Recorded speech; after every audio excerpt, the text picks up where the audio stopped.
Hi everyone, my name is David Gensel and I am the founder and CEO of INNERCORE. First of all, I just want to thank you for taking the time to watch this video. It's great that you're hopefully considering contributing to our token sale, and I wanted to walk you through some of the steps involved in purchasing tokens. Now, if you're looking at this and saying, oh my goodness, it's a 15-minute video, this is going to be impossible, don't worry, the actual process is very, very simple. It's literally you sending ETH to an address. That's it. And that's part of the reason I wanted to make this video, because on the surface, that seems really sketchy. But don't worry, it's not. And I wanted to walk you through our smart contract, including some of the code, and show you how we're being transparent and forthcoming in everything that we're doing, such that when you send ETH to our smart contract, you know that you're actually purchasing tokens. Okay, so first things first, this is the address of our smart contract. It starts with 0x25DF2ED and so on and so forth. That's the address to which you'll send ETH. Now, when you send ETH, you can use whatever wallet you currently have as long as it can handle ERC20 tokens. Right now, you're sending us ETH. At the end of the token sale, we're going to send you ERC20 tokens, and we're going to send them to your wallet. So whichever wallet you use, make sure it can handle ERC20 tokens. Okay, now I'm going to go through the process of actually purchasing tokens. And in my case, I'm going to use my Ether wallet. Again, you can use whatever works for you, but this is what I have. And you can use it too if you want. So I have everything stored in a file. So I'm going to select the file and enter my password, my super secret password. And it'll take a second to unlock. It'll take 5 seconds to unlock. I don't really know how long it's going to take to unlock, but it will unlock at some point. Okay, there we go. So at this point, the key is to send ETH to the correct address. Alright, so we're going to come back to the smart contract page. We're going to copy the address. We're going to paste it in. And then we're going to say how many ETH we want to send. So before I do that, take a look at the gas limit directly below. So right now it's at 21,000. Now as soon as I enter 1 ETH, the gas limit changes. Now conveniently, my Ether wallet has calculated the amount of gas we need to send with this transaction to ensure that it will complete successfully. It's key to note that when you send ETH to this address, you're not just sending ETH. You're sending ETH and then a bunch of code is running. And in order to have all that code run, it costs gas. And that's what ensures that everything is processed correctly. So 80,000 might not be the correct number for you. I've done this before and it's been 100,000, it's been 120,000, it's been 150,000. So my simple recommendation is that when you send your transaction, go ahead and select 200,000. Now, whatever is not used will be refunded to you, so putting in a large number really isn't going to hurt. And if you have the option to select the gas price, 41 is probably not going to be it. That's probably way too high. So there's something called the ETH gas station. It does a great job of kind of outlining how long it takes transactions to complete based on the gas price that you enter. Long story short, go with this number right here, or go with that number plus 1. So the gas price right now is 2. So when I send the transaction, when I send everything, I'll go with, it doesn't really matter as long as it's slightly higher, I'll go with 4. Okay, so then I'm going to generate the transaction. It signs it for me. I'm going to send the transaction, and I'm basically done at that point once I confirm this. So make sure you're sending it to the correct address again. Do not send ETH into the Ether.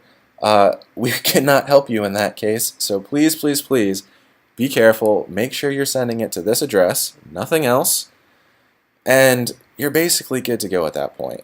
So I'm going to click here, and then it's good. All right. So I'm going to come back to the smart contract address real quick in EtherScan, and if I refresh, what will hopefully happen is it will either show me a pending transaction or it will have completed very quickly. And this could take a while. Alright, we might skip ahead. Be right back. Okay, we're back. So this is what basically was just sent to the contract. So that was my transaction. It was to the smart contract address. It was from me. Let's see if my address is still on the screen back here. Get rid of that. Okay, so yeah, 6764 da da da. So 6764 just sent 1 Ether to the smart contract. And at that point, you've completed purchasing your tokens. Okay, now I want to dive in a little bit deeper and get into some of the details regarding what actually happens when you send Ether to the smart contract. So at this point, you're done. You've done everything you need to do to complete a purchase. But because you're not going to receive your tokens for a while, basically the end of the token sale, there's really no feedback loop for you. All you've done is send Ether to this address, and you might be scratching your head saying, okay, what just happened? Well, let me show you. So EtherScan has a great feature that allows developers to submit the code that powers their smart contracts. Now, the code itself is guaranteed to be accurate.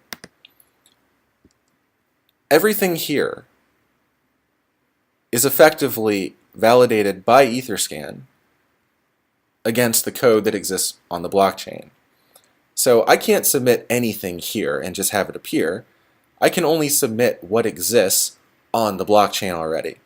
So what you see here is guaranteed to be accurate.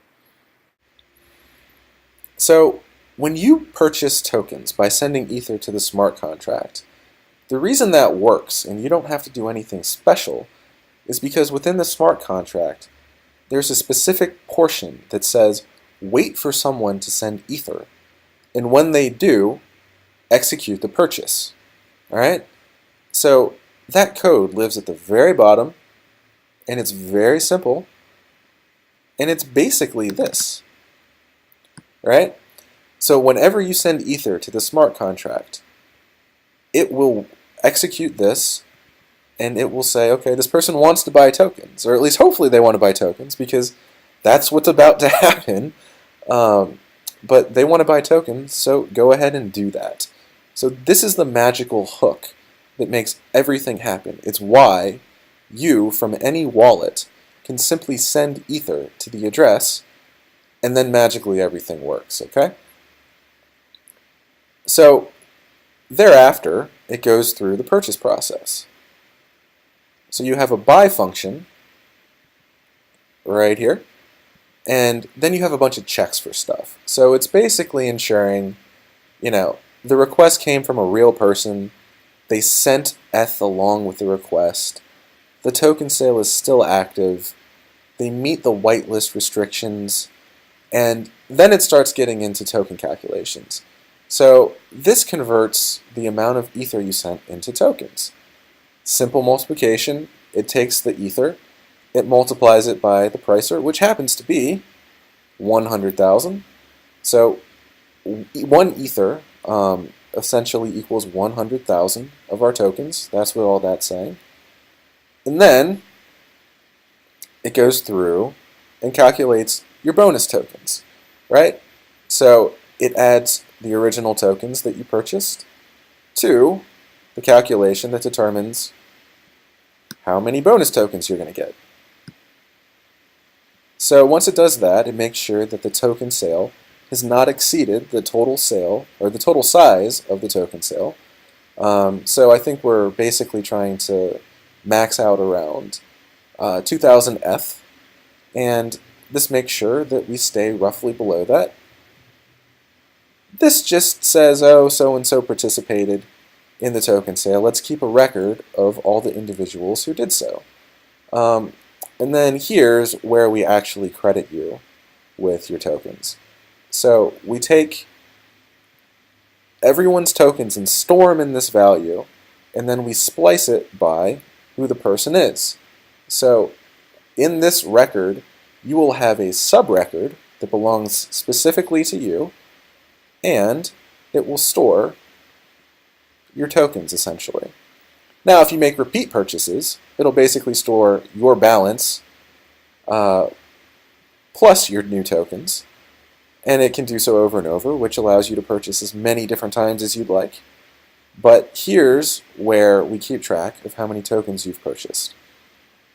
And as a side effect, we keep track of how much Ether you have sent us as well. In the event that a refund is issued to you, we know exactly how much you've contributed, and this is where we send it, basically. So we send it back to you at the address you used to send it to us. Then, additionally, we keep track of the total number of tokens that were purchased in the sale and the total amount of Ether that was contributed in the sale. And we log the event. Anyone can see it. Everything we're doing here is totally transparent. So within the smart contract, there's a ton of functionality, but we log everything.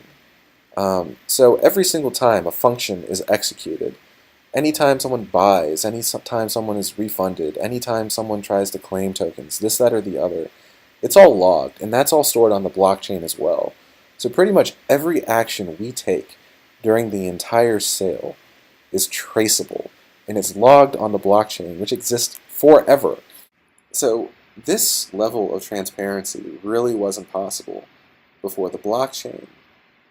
So the blockchain, Ethereum, and smart contracts have made this happen. They've allowed us to present pretty much everything to everyone, which, historically has been considered a bad thing, but in present day, I think it's very healthy. And ultimately, what we hope for more than anything is that when you contribute to our token sale, you feel comfortable and you're confident that you're getting exactly what you want. So with that said, I'm going to wrap up the video now. Thanks for sticking it out. It probably wasn't the easiest one to get through by the end of it if you're not a developer. But you made it. Good job. And, the pre-sale is active now. You can contribute. You can literally do what I just did in this video and purchase tokens. Or you can wait until the public token sale, which starts on August 15th to contribute. Basically, there are some requirements in place now for the pre-sale.